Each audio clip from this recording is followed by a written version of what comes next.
Some people have strange ideas about the dangers you face tracking down deadly snakes in the Amazon jungle. Their imaginations run wild. But then, sometimes, in some places, and with some snakes, reality can be even stranger than fiction.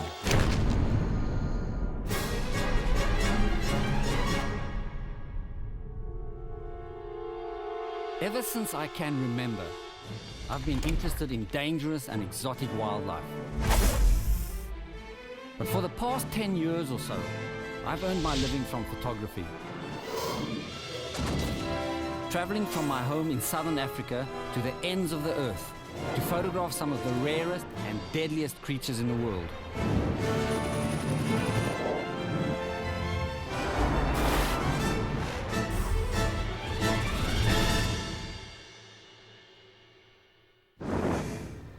I'd come to Peru to find and photograph a snake so elusive that few herpetologists have ever seen one in the wild.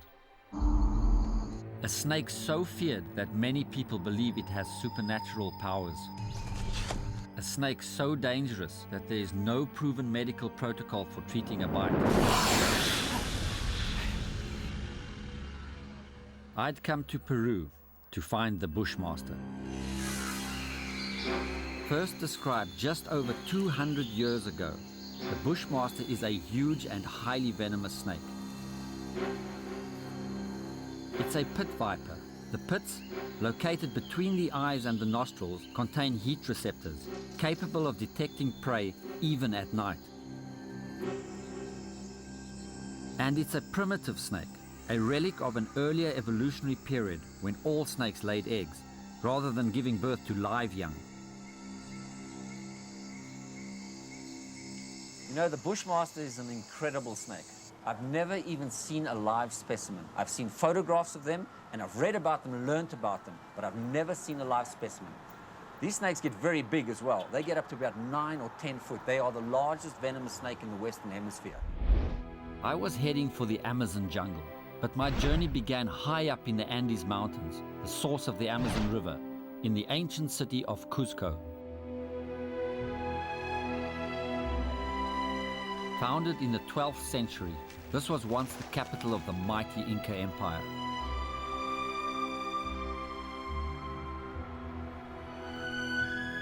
From Cusco, I followed one of the ancient trails that led to the mountains and beyond, to the very edges of the Amazon jungle itself.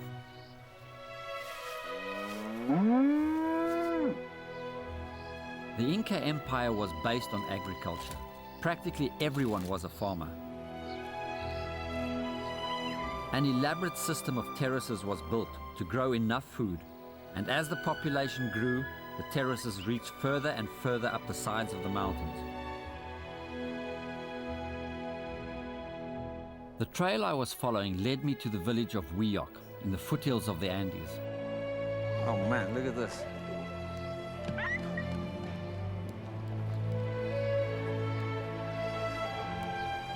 In the 16th century, the Inca Empire was brought to its knees by the Spanish conquistadors before being decimated by smallpox, plague, and influenza.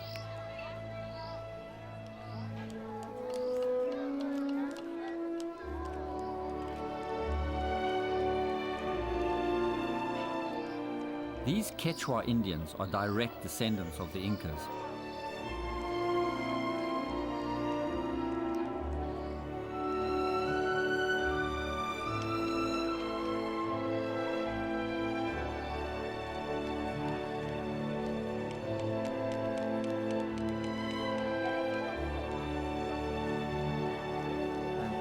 Unbelievable sight.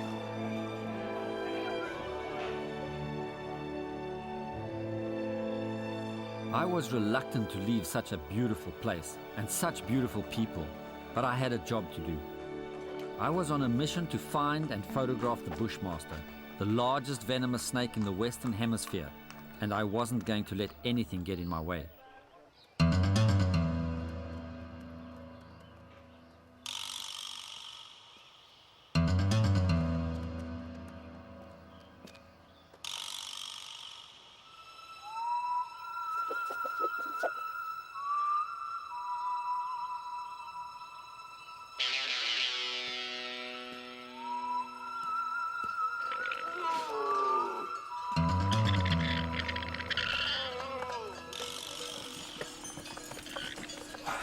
Llamas. Llamas. Oh, what do you do when you're confronted by llamas? These guys have been used for pack animals for hundreds of years. And of course, their coats, their woolly coats. These guys come out from the mountains. Look at all the dust on you. Their woolly coats, fantastic source of wool. I just got to get through here. You know, in the Inca times, the priests used to actually favor the white llamas for sacrificing. Oh, getting through here. Oh, these guys kick. What you got to, you know, llamas are actually. Oh, hang on, I just got to, hang on. Hey, wait, whoa, we're going back. Oh, let me just get through here quickly. Hang on. What a bed. It's an incredible bed. You know, llamas are actually related to camels. And you just got to watch out. The one thing, they don't bite, but they're inclined to spit. If you really rattle them, they're going to spit at you. I just got to find a way through this.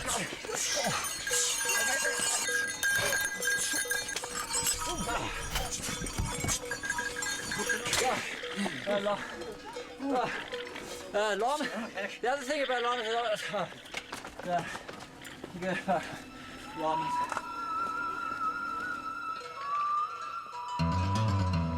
I just hope the Bushmaster doesn't give me as much trouble. No one is sure where the name Bushmaster comes from. It's just one of many common names.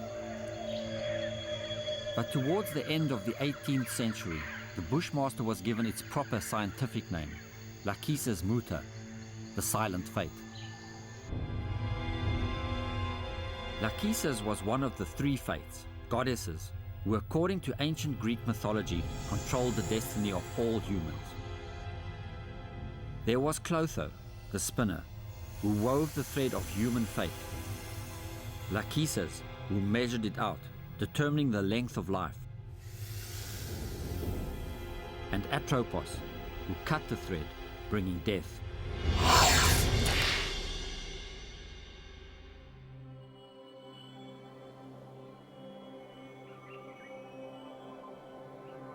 As I followed the Inca Trail high up into the Andes Mountains, I had plenty of time, like so many adventurers before me, to consider what the fates might have in store.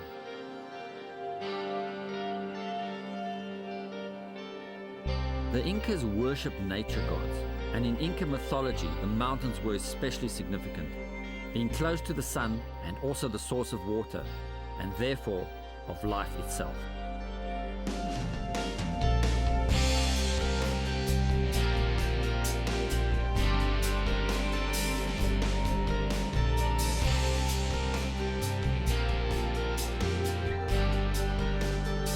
In Inca mythology, the mountains didn't merely represent the gods, they were the gods.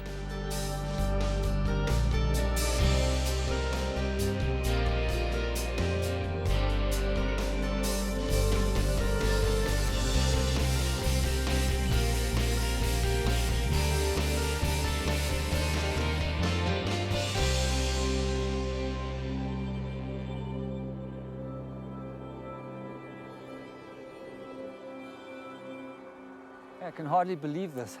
I'm walking through snow in the Andes Mountains, and it's freezing, it's cold. But around me is spectacular scenery. I can't believe it, it's gorgeous. But one minute you can see it, the next minute the mist just comes in and it whites out and you don't know where you are. It's incredible. I'm not used to this sort of stuff. What is amazing though is I'm actually heading for the Amazon jungle. And across those mountains, on the next mountain range, just behind that, you can already see forest. And just below that is the actual Amazon jungle itself. So what's happening here, of course, I'm basically at the source. All the snow is melting, and it's melting all the time, and there's thousands of little rivulets running down, and they form major rivers. And that goes down into the mighty Amazon, which goes on for 2,000 kilometers or more. It's fantastic. And I tell you what, I come from a desert country, and I'm not used to the snow, and I can't wait to get out of it. And I'm heading straight as fast as I can for that Amazon jungle.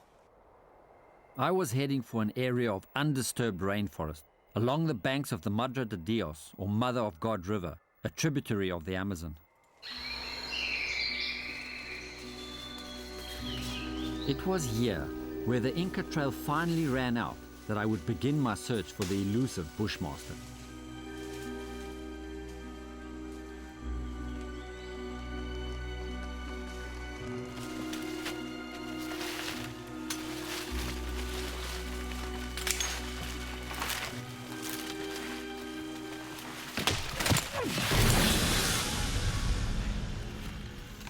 Can you see that? Wow, did you see that strike? That is why these snakes are so dangerous. You know what snake this is? This is a fer-de-lance, lance-head viper. This is one of the potentially most dangerous snakes in Peru, simply because of what you're seeing here, perfectly camouflaged in the leaves. I mean, I didn't see this snake. I tripped over here. I could have put my hand right on it. Look at that lunge. Unbelievable. Watch the tail. Look as you're rattling her tail. They get so mad, they rattle their tail and it actually flickers along amongst the leaves. It almost sounds like a rattlesnake. Gently using my snake tongs, I pulled him out into the open. Come on, boy. Good. Oops, look at that. Wow, what a strike. These are fast striking snakes. You know, they strike at about 20 foot per second. Incredible. Okay, come on. Whoops, there. Oh, he wants to get back there, so leave me alone. I'm getting out of here. Look at that. Isn't that incredible? What a strike. This is a dangerous snake, man. I want to try and get a better look at this guy. Boy, what is he? Boy, he looks like he's got a very slender tail. I'm thinking it's a male. And look at him stand up. Isn't that incredible? Upsa. Unbelievable striking speed. These are ultimate predators. I mean, wow, you know? Pit vipers. You get a really good now. Okay, boy, come. There we go. Look at that. All right, look at him trying to get to me. I just got his tail. Luckily, I've just got his tail. Look at that snake. And he wants to get off. Oh, he's so clever. Look at that. He's just almost in reach of me. Oh, man. Let's keep back here. Let's keep back. You got my cameraman terrified, man. Stop it. Behave yourself. God, he's crossed. This is the most furious snake I've seen for a long time. Look at that. Taking a bit of a chance here, but really, isn't he gorgeous? Magnificent animal. Okay. There we go. All right. Wow. He's so clever, this guy. He gets himself off the tongs immediately. See that? Really clever. Usually a snake will just hook onto those tongs. There you are, like that.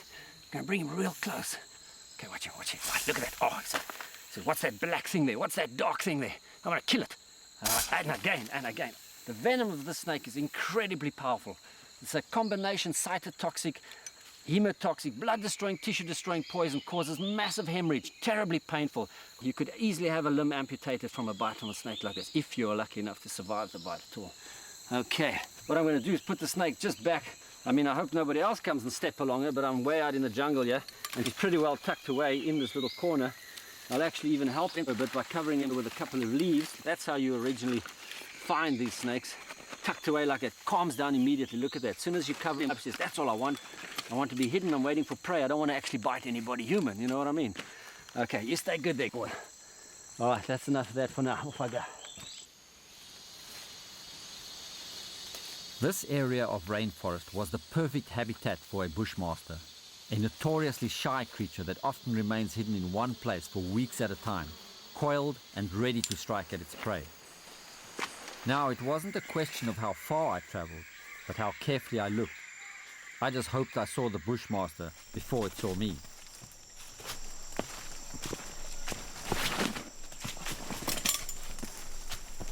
Just get a look at this. See if you can see this camouflage. Look at this guy. He's got himself under leaves that look exactly the same color as he is. See that?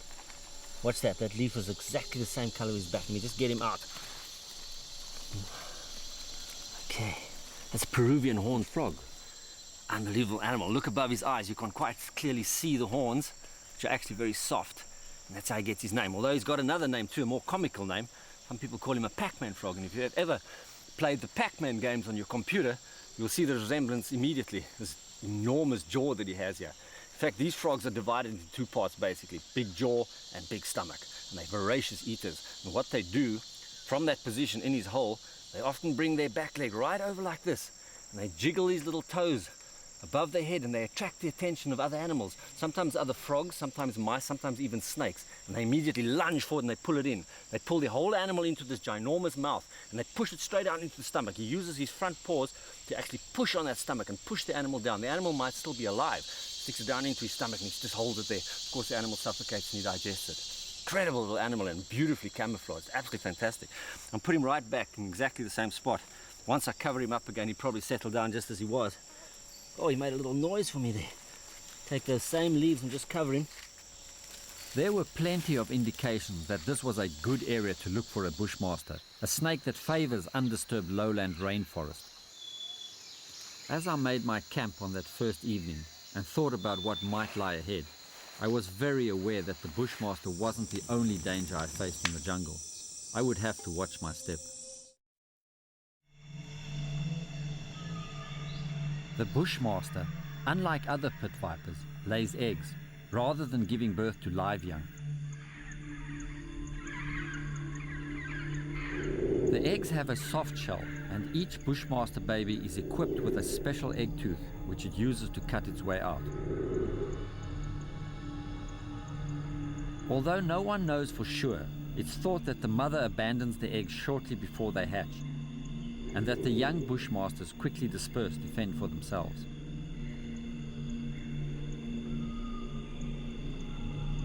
Even these small Bushmasters are venomous and capable of killing a man.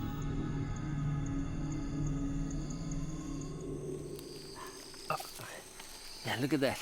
I wasn't sure at first because he's such a small specimen. I wasn't sure if this is a dangerous snake. I thought it's a fer-de-lance. What this is actually a false viper. It's a baby, so it's more difficult to tell, but I can tell by the round eyes.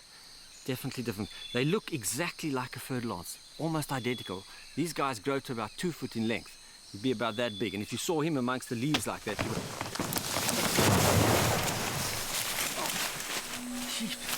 Holy mackerel. That was close. I think I could have lost my snake somewhere in there. This area is too dangerous. Let's get out of here. Even though I'd escaped the falling branch, I wasn't safe anywhere. In the Amazon jungle, the trees are as dangerous as the snakes. In fact, in normal circumstances, more people die from being hit by falling branches or even whole trees than from snake bites. But these weren't normal circumstances. I had come to the jungle to look for snakes, not to avoid them. I guess I was looking for trouble. The question was, would I find it?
Got him back.